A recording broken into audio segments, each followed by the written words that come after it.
Stanco del solito e frenetico mondo dove ogni giorno sei pieno di aspettative e pressione?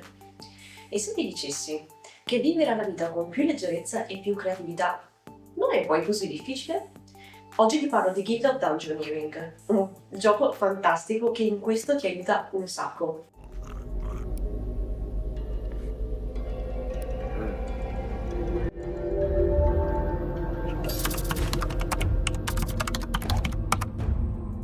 Guild of Dungeoneering è un indipendente che ovviamente non conoscerà nessuno, ma che ha uno stile di gioco veramente unico, sia a livello visivo sia a livello di colonne sonore, quindi consigliatissimo. Nel gioco scorre tutto in modo molto piacevole, rilassato, morirai un sacco di volte, però morirai in modo super epico.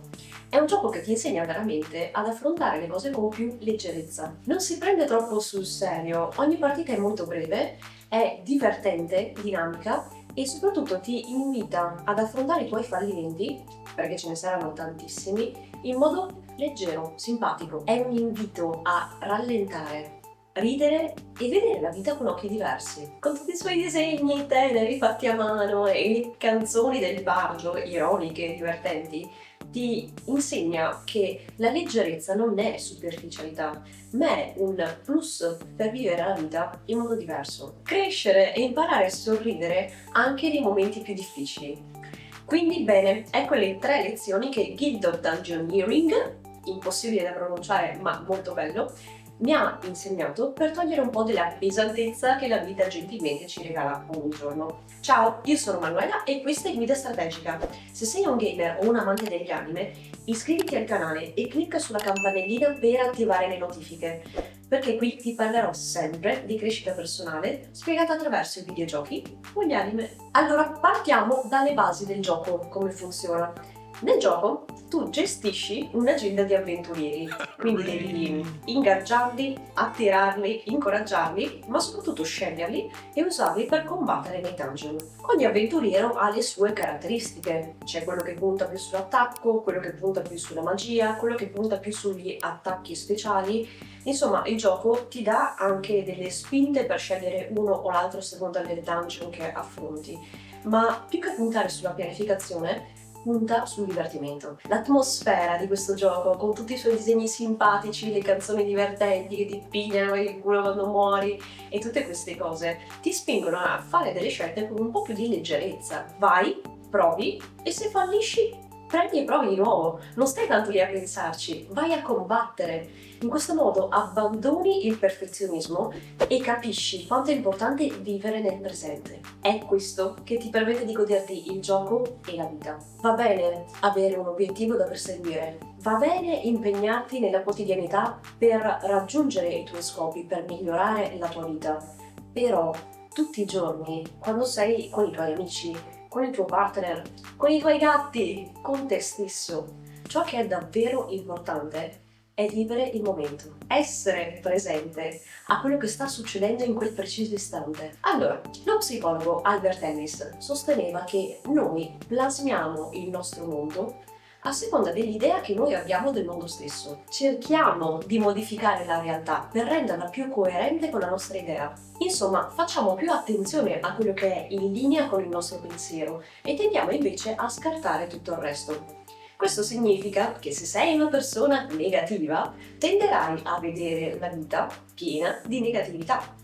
Come al contrario, se sei positivo e ottimista, tenderai a notare più le cose positive e scartare un pochino di più quelle altre. Guild of Dungeoneering ti spinge a fare una riflessione in più su questo aspetto, proprio perché ti spinge a giocare con leggerezza, mettendo il tuo senso di sfida, decidendo di metterti davvero in gioco. Insomma, ti spinge a riconsiderare il tuo modo di vedere le cose, a cercare di vedere anche l'aspetto positivo, comico, allegro e creativo della vita. Insomma, ogni tanto possiamo anche prenderci un pochino meno sul serio, coltivare emozioni positive, lasciarci coinvolgere dal momento e godere della realtà che ci circonda. Allora, passiamo al secondo punto, che della leggerezza ne abbiamo parlato abbastanza. Il secondo punto si focalizza sui fallimenti, perché qui ce ne saranno tantissimi. Affrontando il gioco con leggerezza, infatti, è inevitabile morire ogni tanto. molto più di ogni tanto. Questo però non ti deve abbattere, anzi, ogni volta che muori, il bardo narrerà le tue gesta, comporrà una canzone epica a riguardo al tuo fallimento. E non solo questo, chiaramente il tuo avventuriero morirà, finirà nel cimitero degli avventurieri, che come vedete il mio è ben popolato, e potrai andare in questo cimitero a leggere le gesta epiche che il tuo avventuriero è riuscito a compiere prima di morire. Il fallimento è una parte importante in Guild of Dungeoneering, perché cavolo, se togliamo tutte quelle canzoncine divertenti del gioco, insomma, perde tanto. Ma la stessa cosa vale anche nella vita. I fallimenti, purtroppo, sono la cosa da cui noi impariamo di più. Errori, disfatte, perdite, sono le cose che nella vita ti insegnano di più. Quindi non devi aver paura di sbagliare, perché lo sbaglio è il primo passo per il vero apprendimento. Allora, pensiamo al gioco, a quando entriamo nei dungeon. Praticamente tu hai la possibilità di scegliere la direzione in cui andare, almeno in parte, però sostanzialmente gli avventurieri fanno la loro reale scelta su dove andare e chi affrontare un pochino da soli. E a volte queste scelte sono parecchio discutibili. Hai un mostro facile facile lì, un mostro cattivo cattivo lì, che facciamo? Andiamo dal mostro cattivo cattivo! Eh sì, perché loro scelgono in automatico di muoversi verso il mostro di livello più alto e a volte vanno direttamente dal boss, nonostante tutti quei tentativi di deviarli da qualche altra parte. E anche noi nella nostra vita facciamo errori del genere, errori che con il senno di poi avremmo potuto evitare molto facilmente. Ma vabbè, in questi casi, invece che stare qui a disperarci, possiamo fare una cosa molto più carina, ossia provare con l'autoironia. Puoi provare a non aspettarti di essere sempre perfetto, di fare sempre la scelta migliore in qualsiasi momento, ma invece essere un pochino più elastico e cantare dei tuoi fallimenti come il bardo fa in Guild of Dungeoneering. Così potrai rendere i tuoi fallimenti epici. Ogni dungeon fallito contribuisce alla crescita della tua agilità, ad allargarla, a migliorarla, ad avere dei bonus in più. E la stessa cosa succede anche nella tua vita. Ogni fallimento aggiunge spessore al libro della tua vita, quindi prova a vederlo come un elemento narrativo, come se fosse una storia, un racconto in più, un disegno che contribuisce a creare il quadro complessivo della tua vita. Un disegno che ti aiuta a crescere. Terzo e ultimo punto: celebrare i successi. In Guild of Dungeoneering continueranno a cantare le tue gesta.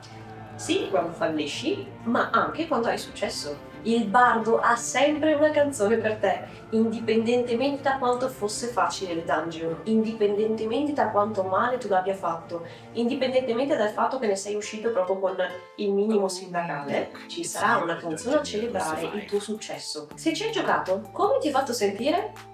È una bella sensazione, vero? E sì, ti fa sentire che ogni progresso, per quanto piccolo, è prezioso. Spesso ci concentriamo sul fare le cose in grande, ma se ci pensiamo anche solo per un secondo, ogni avventura epica è composta di piccoli passi e quei piccoli passi sono importantissimi.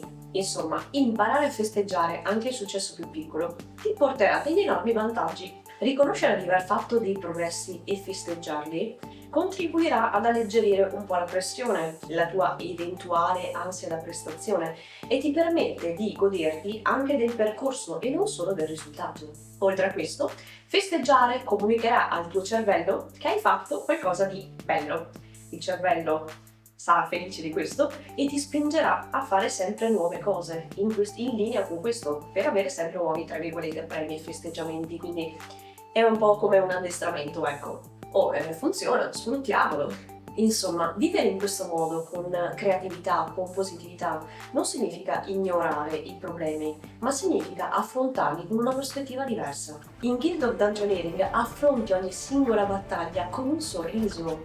Ogni sconfitta è un modo per crescere e ogni vittoria è un motivo di celebrazione. Quindi, fai qualche sorriso in più, vivi con un po' di leggerezza, celebra i tuoi fallimenti e celebra i tuoi successi. Anche noi possiamo avvicinarci a questo stile di vita e dare un tocco in più alle nostre avventure. Bene, io per oggi mi fermo qui. Se il video ti è piaciuto, se l'hai trovato utile, allora iscriviti al canale e clicca sulla campanellina per attivare le notifiche, per non perderti i nuovi video e rendere la tua vita migliore grazie alle tue passioni.